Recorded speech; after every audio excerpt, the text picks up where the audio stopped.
أسعد الله أوقاتكم بكل خير، ومرحبا بكم في قناة أروع الحكايات.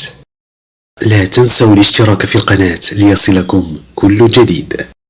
في عام 1988 وقعت جريمة نكراء هزت الرأي العام الأردني، حيث عثر على جثة شاب مقتول طعنا بسكين ملقا في مغارة قرب عمان العاصمة.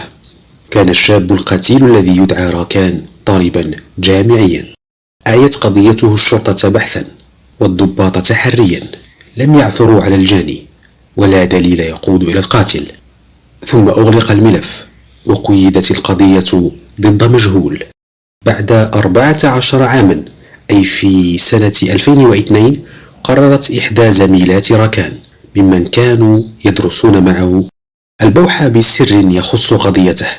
كان اسمها هناء. ذهبت إلى أهل راكان وقالت أنها تريد الاعتراف بأمر يخص ابنهم القتيل، وأنها لم تستطع البوح بعد وقوع الجريمة لأنها كانت مهددة بالقتل من طرف القاتل، وقد سمعت أنه خلال أيام سيغادر إلى خارج البلاد، يريد أن يهاجر بصفة نهائية، ويبدو أن هذا الشخص هو قاتل ابنهم. قالوا لها: وما أدراك أنه هو القاتل؟ قالت: لأنه في اليوم الموالي لاختفاء راكان أنا كنت رأيته معه، وسألته بعد ذلك عما وقع لراكان، فهددني بالقتل إن أنا بحت بشيء. على الفور ذهب أهل راكان إلى الشرطة وأخبروهم بما قالت هناء، وطلبوا إعادة فتح القضية والتعجيل بذلك حتى لا يفلت القاتل من العقاب. كان يدعى أحمد صادق. هرعت الشرطة إلى بيته ووجدوه فعلا قد جهز نفسه للسفر.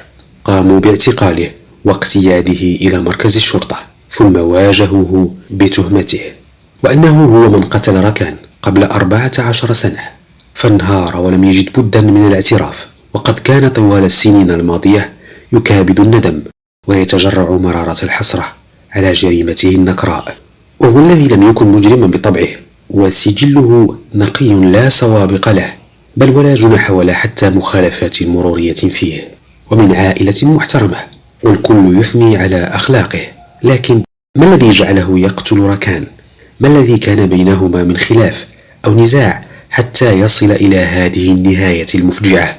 أصر عليه المحققون أن يخبرهم بدوافع قتله لراكان، فالأمر إلى حد الآن غير واضح ومحير للجميع. قال أحمد صادق: سأخبركم بكل شيء، فلا مفر من الحقيقة الآن. في عام 87، أي سنة قبل الحادث، كنت في سنة الأولى من الجامعة.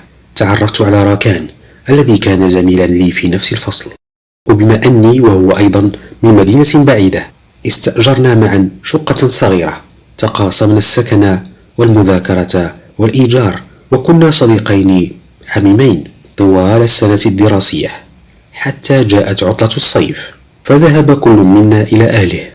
وفي بداية الموسم الدراسي الموالي التقيت راكان، فسلمت عليه واستبشرت بلقياه، وسألته عن أحواله وعن أهله، لكن ظهر لي أن راكان كان غاضبا مني، فجعل يجيب باقتضاب ولم يحفل كثيرا بلقائي، وزاد أن قال لي بأنه يرى بأني لست صديقا حقيقيا له، بل أنا صاحب مصلحة فقط، وعلل ذلك بأني لم أتواصل معه طوال العطلة الصيفية. ولكن ما أفزع عن الحقيقة هو ما سيأتي. نظر إلي مهددا وقال: سأسجنك ولن يعرف لك أحد طريقة. استغربت من قوله، ثم رددت عليه: لما كل هذا الغضب مني؟ ثم كيف ستسجنني؟ أتعي ما تقول؟ رد راكان: سأضيع مستقبلك. ألا تعلم أني أعمل مع المخابرات؟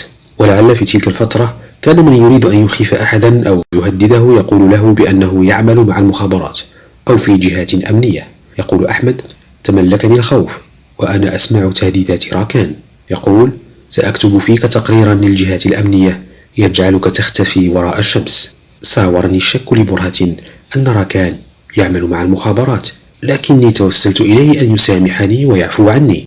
ثم أدرك أني غير مقتنع كثيرا بما يقول، فقال: إذا لم تكن مصدقا تعال معي.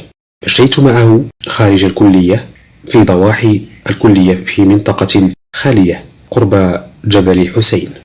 توجه إلى شخصين في سيارة واقفة تكلم معهما، ثم خرج من السيارة شخص وقصد أحمد صادق فشتمه وهدده بأنه سيسجنه. تأكد أحمد أن صديقه راكان يعمل مع المخابرات وأن تهديداته صحيحة.